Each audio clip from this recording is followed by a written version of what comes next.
Oh, hello. And this is one of the wee breaks in the usual pattern. Every so often I read something in the Bible and it just strikes me in a way that it hasn't done before. And that's why I occasionally get these wee videos which are out of sequence and the normal pattern we follow of going through, in this case, at the present time, Deuteronomy and John's Gospel.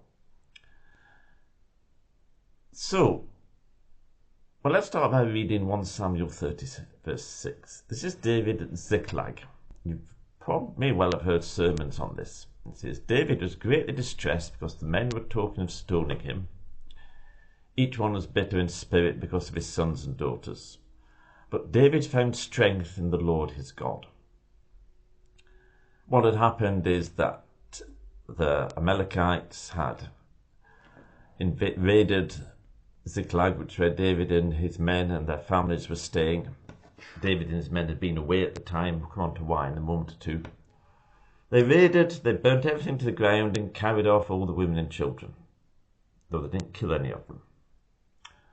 And the men are not unsurprisingly upset about this. And they're threatening to stone David. And it says, but David found strength in the Lord his God.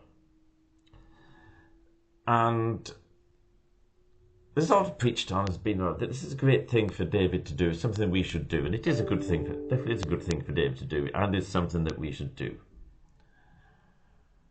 And David asked God, should I go and pursue the raiders? And God says, yes. He says, you'll get everything back. And he did. He captured them, he chased them, got everything back, all the women and children.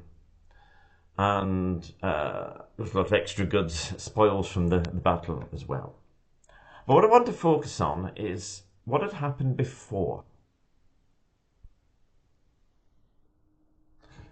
And let's read now 1 Samuel 27 verse 1. You're probably aware that at this point David many years ago had been anointed as king by Samuel, but it was a long time before he actually became king. At this stage he's not become king, and Saul has been out to get him,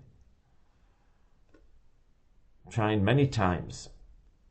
And then in 1 Samuel 27:1 it says this, but David thought to himself, one of these days I shall be destroyed by the hand of Saul.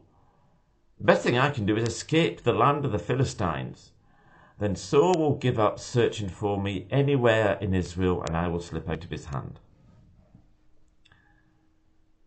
David, at this point in his life, is living out of fear.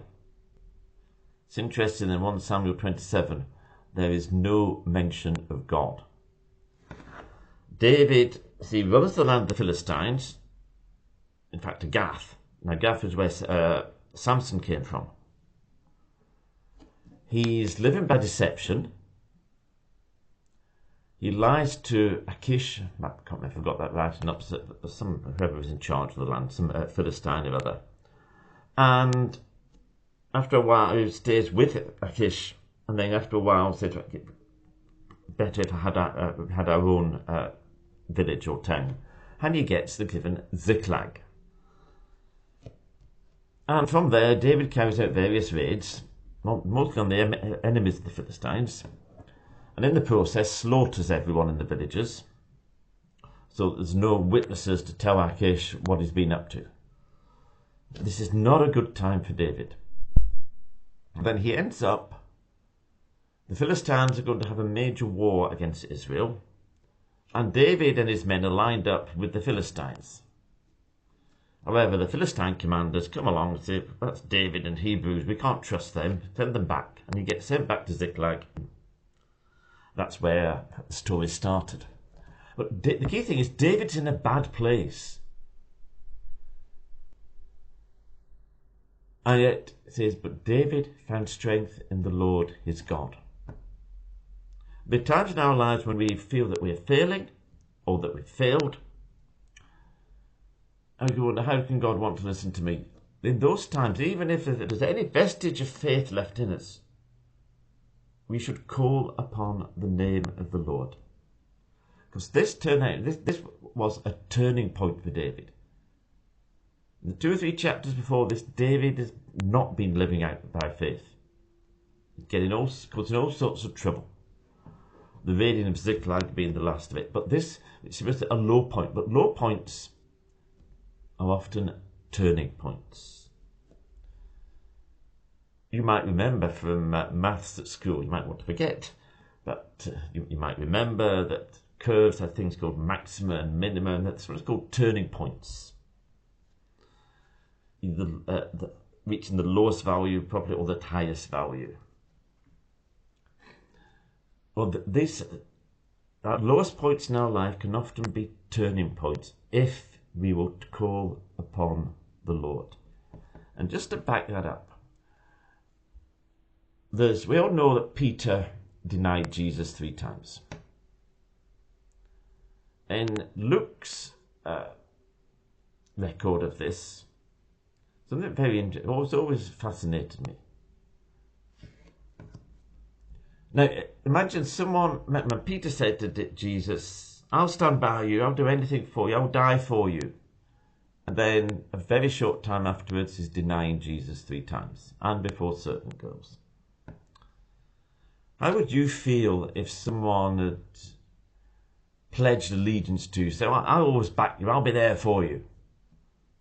And then when it comes to the bit they're nowhere to be seen, they'll let you down badly. How would you feel towards them?